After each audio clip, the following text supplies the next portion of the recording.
CPO rank ലിസ്റ്റിന്റെ കാലാവധി അവസാനിക്കാൻ 4 ദിവസം മാത്രം ബാക്കി നിൽക്കെ സമരം കടുപ്പിച്ച് ഉദ്യോഗാർത്ഥികൾ. ജോലിക്കായി കയറിയിറങ്ങി തേഞ്ഞ ചെരുപ്പ് തലയിൽ വെച്ച് ഉദ്യോഗാർത്ഥികൾ പ്രതിഷേധ മാർച്ച് നടത്തുന്നു. സുനിഷ അയലൂർ വിശദാംശങ്ങളുമായി. 4 ദിവസം മാത്രമേ റാങ്ക് ലിസ്റ്റിന്റെ കാലാവധിക്കുള്ളൂ. എങ്ങനെയാണ് പ്രതിഷേധം പുരോഗമിക്കുന്നത് സുനിഷ? നികേഷ്, കഴിഞ്ഞ 55 ദിവസമായി സെക്രട്ടേറിയറ്റിന് മുന്നിൽ തൊഴിലിലായി ഈ യുവാക്കൾ പ്രതിഷേധം നടത്തിക്കൊണ്ടിരിക്കുകയാണ്. ഇനി ഈ CPOയുടെ റാങ്ക് ലിസ്റ്റ് കാലാവധി തീരാൻ വെറും 4 ദിവസം മാത്രമാണ് ബാക്കി. ഈ 4 ദിവസത്തിൽ 2 ദിവസം മാത്രമാണ് വർക്കിംഗ് ഡേയുമായിട്ടുള്ളത്. ഇതിൽ ഏതെങ്കിലും തരത്തിൽ ഏതെങ്കിലും രീതിയിൽ ഈ ഫയൽ നീക്കം നടക്കുമോ, അല്ലെങ്കിൽ നിയമനവുമായി എന്തെങ്കിലും ഒരു ഉത്തരവിറങ്ങുമോ എന്നൊരു പ്രതീക്ഷ മാത്രമാണ് ഇപ്പോൾ ഈ യുവാക്കൾക്കുള്ളത്. അതിന്റെ ഭാഗമായി തന്നെ പല രീതിയിൽ, ഒരുപക്ഷെ നമ്മൾ തന്നെ ഒരുപാട് തവണ റിപ്പോർട്ട് ചെയ്തതാണ്, തുടക്കം മുതൽ പല രീതിയിലുള്ള സമരപരിപാടികളുമായി സെക്രട്ടേറിയറ്റിന് മുന്നിൽ ഇവർ സമരം ആരംഭിച്ചിരുന്നു. പല രീതിയിൽ 55 ദിവസത്തോളം വ്യത്യസ്ത സമരപരിപാടികളുമായി മുന്നോട്ട് പോവുകയും ചെയ്യുകയായിരുന്നു. അതിനിടയിലാണ് ഇപ്പോൾ മറ്റൊരു സമരപരിപാടി ആരംഭിച്ചിരിക്കുന്നത്. അതായത് നിരവധി ഈ ഓഫീസുകളിൽ തങ്ങൾ ഈ നിയമനവുമായി ബന്ധപ്പെട്ട കയറിയിറങ്ങി, അതുകൊണ്ട് തന്നെ ഈ തേഞ്ഞുപോയ ചെരുപ്പ് തലയിലേറ്റിക്കൊണ്ട് ഒരു പ്രതിഷേധ മാർച്ച് എന്നതാണ്. അതിനുശേഷം ഈ ചെരുപ്പിനെ സാഷ്ടാംഗം പ്രണമിക്കുന്നു എന്നതാണ് ഇവർ പറയുകയും ചെയ്യുന്നത്. ഏതായാലും നമുക്ക് ഇവരോട് തന്നെ ഈ ഒരു വിഷയവുമായി ബന്ധപ്പെട്ട കാര്യങ്ങൾ ചോദിക്കേണ്ടതുണ്ട്. ഇത്രയധികം പ്രതിഷേധം നടത്തി ഒരു നീതി കിട്ടുമെന്ന് തോന്നുന്നു, നീതി ഉറപ്പാകുമെന്ന് തോന്നുന്നുണ്ടോ? ഞങ്ങൾ സത്യത്തിൽ തോൽവി സമ്മതിച്ചിരിക്കുകയാണ് സർക്കാരിന് മുമ്പിൽ. കഴിഞ്ഞ 58 ദിവസങ്ങളായിട്ട് നമ്മളിവിടെ ചെയ്യാത്തൊന്നുമില്ല. ഇത്രയും ചെയ്തിട്ട് പോലും സർക്കാർ നമ്മളെ കണ്ടില്ല എന്നടിക്കുകയാണ്. നമ്മൾ ഉദ്യോഗാർത്ഥികളാണ്, സമരക്കാരല്ല. പക്ഷേ ആ പരിമിതിക്കുള്ളിൽ നമ്മൾ ചെയ്യേണ്ട, സർക്കാർ കണ്ണു തുറപ്പിക്കേണ്ട എല്ലാ രീതികളും നമ്മൾ ചെയ്തു. പക്ഷേ സർക്കാർ നമ്മളെ കണ്ടില്ലെന്ന് അടിക്കുകയാണ്. ഈ 10,000-ഓളം ഉദ്യോഗാർത്ഥികൾ ഈ 2 ദിവസം കഴിഞ്ഞാൽ പെരുവഴിയിലാവുകയാണ്. അവർക്ക് നീതി വേണം. ഇനിയെങ്കിലും സർക്കാർ കണ്ണു തുറന്ന് എന്തെങ്കിലും ചെയ്യണം. ഇനിയും നമുക്ക് 2 ദിവസം ഉണ്ട്. ആ 2 ദിവസം കൊണ്ട് എന്തെങ്കിലും തീരുമാനം ഉണ്ടാക്കണമെന്നാണ് ഞങ്ങൾക്ക് അഭ്യർത്ഥിക്കാനുള്ളത്. നികേഷ്, നിലവിലെ 2 ദിവസത്തെ പ്രതീക്ഷയിൽ തന്നെയാണ് ഈ ഉദ്യോഗാർത്ഥികൾ ഉള്ളത് എന്നതാണ്. ഇനി ഇതേ രീതിയിൽ പ്രതിഷേധം എന്നത് തന്നെയാണ്. ഇതൊരു പ്രതിഷേധമാണ്. കാരണം നമ്മുടെ 5 വർഷം ഈ ഒരു ജോലിക്ക് വേണ്ടിയിട്ട് കയറി ഇറങ്ങി നടന്ന തേഞ്ഞ ചെരുപ്പുകളാണിത്. നമ്മൾ ഈ അധികാരികളടുത്തും ഈ ഓഫീസുകളിലും കയറി ഇറങ്ങി നമുക്ക് ഇനി എന്താണ് ചെയ്യാനുള്ളത്? ഈ ഒരു ചെരുപ്പ് തേഞ്ഞതല്ലാതെ നമുക്ക് അർഹതപ്പെട്ട തൊഴിൽ ഇതുവരെ കിട്ടിയിട്ടില്ല. അപ്പോൾ ചോദിക്കുമ്പോൾ മൊട്ടാപ്പൊക്ക് ന്യായങ്ങളാണ് പറയുന്നത്. എന്താണ് പറയുന്നത്? സാമ്പത്തിക പ്രതിസന്ധിയാണ്, ഇതാണെന്ന് പറയുന്നു. എന്നാൽ ഇത് ഒരു പ്രതിഷേധമാണ്. ഇത് നമ്മുടെ ചെരുപ്പുകൾ തേഞ്ഞ ഒരു പ്രതിഷേധമാണ്. ഈ ഒരു ജോലിക്ക് വേണ്ടിയിട്ട്, അർഹതപ്പെട്ട തൊഴിലിന് വേണ്ടിയിട്ട് അലയാൻ തുടങ്ങിയിട്ട് ഇന്ന് 58 ദിവസമാണ്.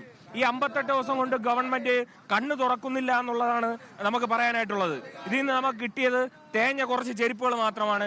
ഇത് നമ്മളിന്ന് നോർത്ത് ഗേറ്റിൽ കൊണ്ടുവച്ചിട്ട് ഈ ചെരുപ്പിനെ സാഷ്ടാംഗം പ്രണമിക്കുന്ന ഒരു കാഴ്ചയാണ് ഇവിടെ കാണാൻ കഴിയുന്നത്. ഇവിടെ യുവാക്കൾക്ക് ജീവിക്കാനുള്ള ഒരവസരമില്ലാത്ത നാടായിക്കൊണ്ടിരിക്കുകയാണ് ഈ ഒരു കേരളം എന്ന് പറയുന്ന ഈ ഒരു നാട്. ഈ കേരളം എന്ന് പറയുന്ന നാട്ടില് യുവാക്കൾക്ക് ഇനി ജീവിക്കാനേ പറ്റൂല. അതായത് പച്ച മണ്ണ് വാരി ഇവിടെ തിന്നു, എന്നിട്ട് കണ്ണുറക്കാത്ത സർക്കാർ. പച്ച പുല്ല് തിന്നു, എന്നിട്ട് കണ്ണുറക്കാത്ത സർക്കാർ. നമ്മുടെ ഇട്ടുകൊണ്ട് നടക്കുന്ന ഈ ഭൂമിയിൽ ഇട്ടുകൊണ്ട് നടക്കുന്ന ഈ ചെരുപ്പ് തേഞ്ഞതല്ലാതെ നമുക്ക് അർഹതപ്പെട്ട തൊഴിൽ ഇതുവരെ കിട്ടിയിട്ടില്ല.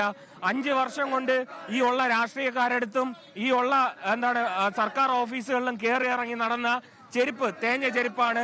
ഇന്ന് ഈ തേഞ്ഞ ചെരുപ്പ് ഈ സർക്കാർ ഓഫീസിന്റെ ഫ്രണ്ടിൽ കൊണ്ടുവച്ച് പ്രതിഷേധിക്കുകയാണ്. നിങ്ങൾ ശ്രദ്ധിച്ചിട്ടുണ്ടാവല്ലോ, മുഖ്യമന്ത്രി അടക്കം ഈ വിഷയത്തിൽ പ്രതികരണം നടത്തിയിരുന്നു. നിങ്ങൾ സമരം നടത്തുന്നതിന്റെ ഇടയിൽ തന്നെ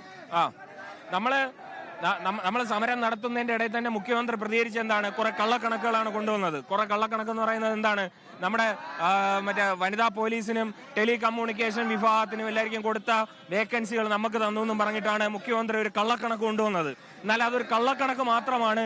അങ്ങനെ ഒരു വേക്കൻസി നമുക്ക് കിട്ടിയിരുന്നെങ്കിൽ ഇന്ന് ഈ 58 ദിവസമായി ഇവിടെ കിടക്കുന്നു. ഇവിടുത്തെ യുവജന പ്രസ്ഥാനങ്ങൾ എവിടെ പോയി എന്നുള്ള ഒരു ചോദ്യം കൂടെ ഇതിനകത്ത് നമുക്കിനി പറയാനായിട്ടൊന്നുമില്ല. ഇനി റാങ്ക് ലിസ്റ്റ് അവസാനിക്കാനായിട്ട് വിരലിലെണ്ണാൻ കഴിയുന്ന 5 ദിവസം മാത്രമാണ് റാങ്ക് ലിസ്റ്റ് അവസാനിക്കാനായിട്ടുള്ളത്. എന്നിട്ടും ഈ ഒരു കണ്ണ് തുറക്കാത്ത സർക്കാരിനെതിരെ ഒരു വലിയൊരു പ്രതിഷേധം തന്നെയാണിത്. ഇതൊരു പ്രതിഷേധം, ഇത് തുടക്കമാണ്. ഇനി അടുത്ത ദിവസങ്ങളിൽ നമ്മുടെ കുടുംബങ്ങളും നമുക്ക് വേണ്ടി സംസാരിക്കാനുള്ള എല്ലാ ആൾക്കാരെയും നമ്മൾ ഈ ഒരു സെക്രട്ടറിയുടെ ഫ്രണ്ടിൽ കൊണ്ടുവരികയാണ്. എത്രയും പെട്ടെന്ന് ഈ ഒരു തെരഞ്ഞെടുപ്പ് ഘട്ടത്തിൽ ഈ ഒരു വോട്ടുറപ്പിക്കാൻ വേണ്ടിയിട്ട് എല്ലാ സർക്കാരുകളും എല്ലാ രാഷ്ട്രീയ പാർട്ടികളും നെട്ടോട്ട് ഓടുകയാണ്. യുവാക്കളുടെ വോട്ട് കിട്ടുമെന്ന് തോന്നുന്നുണ്ടോ? ഈ ഒരു കണക്കാണെങ്കിൽ യുവാക്കളുടെ വോട്ട് ഈ ഭരണകക്ഷി പാർട്ടി കിട്ടുമെന്ന് നിങ്ങൾക്ക് തോന്നുന്നുണ്ടോ? ഈ 58 ദിവസം കൊണ്ട് ഈ ഒരു എന്താണ് നമ്മുടെ ഈ കണ്ണു കാണാത്ത സർക്കാർ ഈ ഒരു പൊള്ളുന്ന ഒരു വെയിലാണ് ഇവിടെ. ഈ വെയിലത്ത് ഈ വെയിൽ മാത്രമല്ല നമ്മൾ അനുഭവിച്ചത് എന്തൊക്കെയാണെന്നുള്ളത് കൃത്യമായിട്ട് കേരളത്തിലെ പൊതുസമൂഹം കണ്ടുകൊണ്ടിരിക്കുകയാണ്. നമ്മുടെ ഇവിടെ ഇപ്പോ നല്ലപോലെ പ്രവർത്തിച്ചുകൊണ്ടിരുന്ന പല പയ്യന്മാർക്കും പല ഉദ്യോഗാർത്ഥികൾക്കും ഡെങ്കിപ്പനി പിടിച്ച് കിടക്കുകയാണ്. ഡെങ്കിപ്പനിയും മണ്ണ് വാരിത്തുന്നതിന്റെ ആഫ്റ്റർ എഫക്റ്റ് ആയിട്ട് അവർക്ക് പല പല രോഗങ്ങൾ പിടിച്ച് കിടക്കുന്ന പയ്യന്മാരുണ്ട്. അങ്ങനെ നമ്മുടെ എങ്ങനെയൊക്കെ വഞ്ചിക്കാതിരിക്കുകയാണ് ഇവിടുത്തെ ഗവൺമെന്റ്. അപ്പോ ഈ ഒരു 5 വർഷം കൊണ്ട് ഈ തൊഴിലായിട്ട് കയറി ഇറങ്ങാത്ത സർക്കാർ ഓഫീസുകളൊന്നുമില്ല. അങ്ങനെ കയറി ഇറങ്ങി തേഞ്ഞ ചെരുപ്പുകൾ ഇന്നിവിടെ നമ്മൾ സമർപ്പിക്കുകയാണ്. നികേഷ്, ഇത് തന്നെയാണ്. ഏതായാലും ഇനി 2 ദിവസം മാത്രമേ ഉള്ളൂ. ഈ 2 ദിവസത്തിൽ ഒരു പ്രതീക്ഷ എന്നത് മാത്രമാണ് ഇവർ കാണുന്നത്. പല കുറി ഇവർ പറഞ്ഞതുപോലെ പച്ചമണ്ണ് വാരിത്തിന്നും പുല്ല് വാരിത്തിന്നും ഈ പല രീതിയിൽ ശവമഞ്ച യാത്ര നടത്തിയും അടക്കം വലിയ രീതിയിലുള്ളൊരു പ്രതിഷേധങ്ങൾ കഴിഞ്ഞ കുറേ ദിവസങ്ങളായി, ഒരു മാസത്തിലേറെയായി നമ്മൾ കണ്ടുകൊണ്ടിരിക്കുകയാണ്. പക്ഷേ അതിലൊന്നും തന്നെ ഇവർ പറയുന്നത് പോലെ മുഖ്യമന്ത്രി പിന്നീട് വാർത്താ സമ്മേളനത്തിൽ പറഞ്ഞ കണക്കുകൾ നിരത്തി ചില നിയമനങ്ങൾ നടന്നിട്ടുണ്ട് എന്ന് പറയുകയും ചെയ്തിരുന്നു. പക്ഷേ ഇവർ പറയുന്നത് അതുപോലും ഒരു കള്ളക്കണക്കായിരുന്നു. തങ്ങളെ തെറ്റിദ്ധരിപ്പിക്കാൻ അല്ലെങ്കിൽ ജനങ്ങളെ തെറ്റിദ്ധരിപ്പിക്കാൻ വേണ്ടി ഇത്തരത്തിലുള്ള കള്ളക്കണക്കുകൾ പറയുകയാണ്. 14,000-ത്തിലധികം പേരെ എടുത്തിട്ട് പോലും 3,500 നിയമനം പോലും ഇതുവരെയും നടത്തിയിട്ടില്ല എന്നത് തന്നെയാണ്. അത്തരത്തിൽ ഇനി 2 ദിവസം മാത്രമാണ്. ഈ 2 ദിവസമെങ്കിലും ഏതെങ്കിലും രീതിയിൽ നിയമനം നടത്താനുള്ള എന്തെങ്കിലും നടപടികൾ ഉണ്ടാകുമോ, അതിനുവേണ്ടി പ്രതിഷേധം ശക്തമാക്കുക എന്നത് തന്നെയാണ്. അതിന്റെ ഭാഗമായി ഇപ്പോൾ ഏതായാലും നോർത്ത് ഗേറ്റിന് മുന്നിൽ ഈ ചെരുപ്പ് തലയിൽ വെച്ചായിരുന്നു ഇവർ ഇത്രയും ദൂരം ഈ പ്രതിഷേധ മാർച്ച് നടത്തിയത്. ഈ ചെരുപ്പ് സാഷ്ടാംഗം പ്രണമിച്ചുകൊണ്ട് ഇത്തരത്തിലുള്ള ഒരു പ്രതിഷേധം, അതായത് തങ്ങൾക്ക് ഇതുവരെ സമരം ചെയ്തിട്ടോ അല്ലെങ്കിൽ പഠിച്ച് പരീക്ഷ എഴുതി മറ്റെല്ലാ നടപടിക്രമങ്ങളും പൂർത്തിയായിട്ടും ഇവിടെ വരെ എത്തിയിട്ടും തങ്ങൾക്ക് ആകെ ഉണ്ടായിരുന്നത് ഈ ചെരുപ്പ് തെയ്യുന്നതല്ലാതെ മറ്റൊരു കാര്യവും ഉണ്ടായിട്ടില്ല എന്നതടക്കം ചൂണ്ടിക്കാണിച്ചാണ് ഇപ്പോൾ ഇത്തരത്തിലുള്ളൊരു സമരം. ഏതായാലും നിലവിൽ ഈ സെക്രട്ടേറിയറ്റ് ഗേറ്റിന് മുന്നിൽ ഈ തേഞ്ഞ ചെരുപ്പുകൾ ഇട്ടുകൊണ്ട് സാഷ്ടാംഗം പ്രണമിക്കുക എന്നത് തന്നെയാണ് ഇവർ പറയുന്നത്. പ്രതിഷേധത്തിന്റെ മറ്റൊരു പടി കൂടി എന്ന് വേണമെങ്കിൽ കരുതാം. ഏതായാലും 2 ദിവസം കൂടി ശക്തമായ പ്രതിഷേധം നടത്തുമെന്നത് തന്നെയാണ് ഇവർ അറിയിക്കുന്നത്. സുനിഷ അയലൂരാണ് വിശദാംശങ്ങൾ നൽകുന്നത്.